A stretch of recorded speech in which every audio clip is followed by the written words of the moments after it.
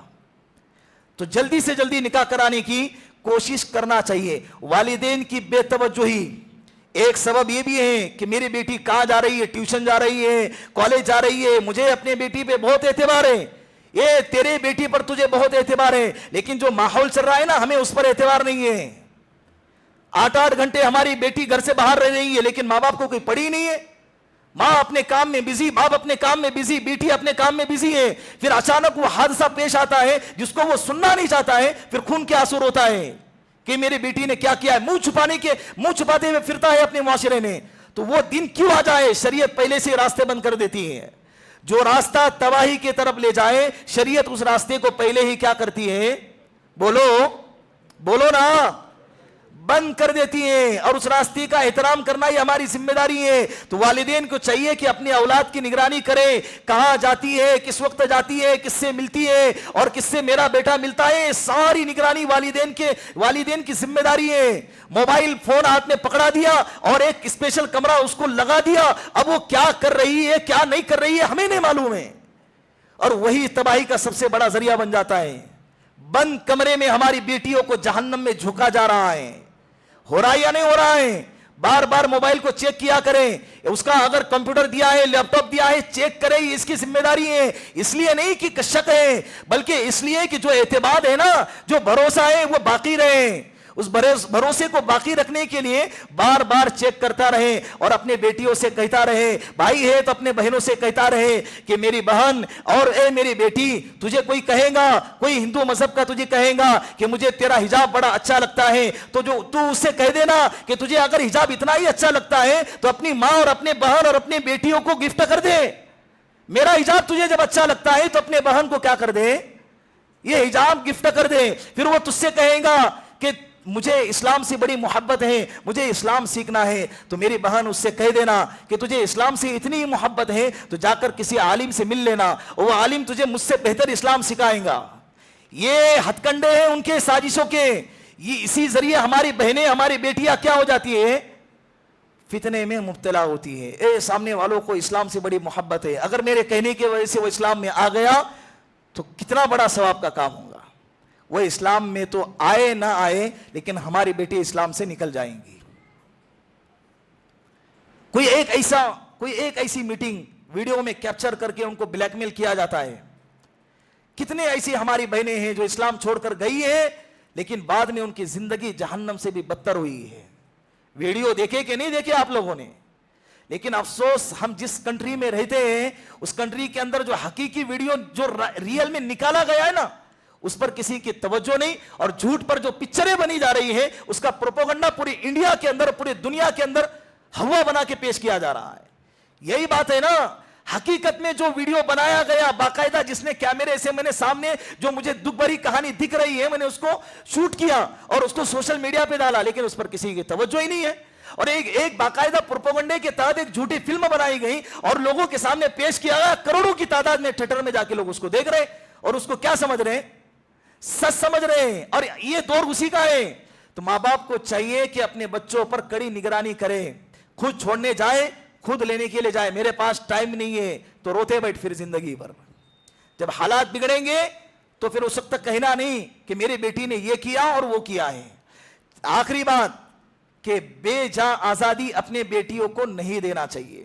بے جا آزادی, ابا میں فلاں پروگرام میں جا رہی ہوں, کیا برقع اتار کے جاؤں؟ ٹھیک ہے بیٹا چلی جاؤ. آج دیکھیں ہمارے پروگراموں کے اندر بھی کتنی بے حیائی کا ماحول بنا ہوا ہے. شوہر اپنے بیوی کو بال کھلے ہوئے, کپڑے آدھے ننگے, آدھا جسم ڈھکا ہوا ہے اور دوسروں کے سامنے لے جا کر بٹھاتا ہے. لبرلزم, براڈ مائنڈن, دماغ کو بالکل کھول دو, اپنے ذہنیت کو تنگ مت کرو, اپنے ذہنیت کو وسیع کرو. یہ لیبل لگا کے لوگوں کے سامنے ننگا پن پھیلایا جا رہا ہے. خدارا اپنے معاشرے کو اس سے پاک کرو. زندگی تباہ ہونے کے دہانے پر ہے. دن بدن یہ زندگی قیامت کے قریب جا رہی ہے اور ہماری زندگی بھی موت کے قریب جا رہی ہے.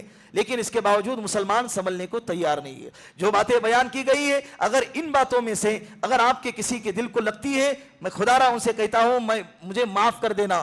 میں نے اپنے نفسانی چیزیں آپ کے سامنے نہیں رکھی ہیں, معاشرے میں جو برائی ہو رہی ہے اسی کو آپ کے سامنے رکھا ہے. اگر آپ سنبھلو گے آپ کا فائدہ ہے, نہیں سنبھلو گے نقصان آپ کا ہے. اللہ رب العزت ان باتوں پر سب سے پہلے مجھے, اس کے بعد آپ لوگوں کو سننے سنانے والی باتوں پر عمل کرنے کی توفیق عطا فرمائے اور دوسروں تک پہنچانے کی بھی توفیق عطا فرمائے.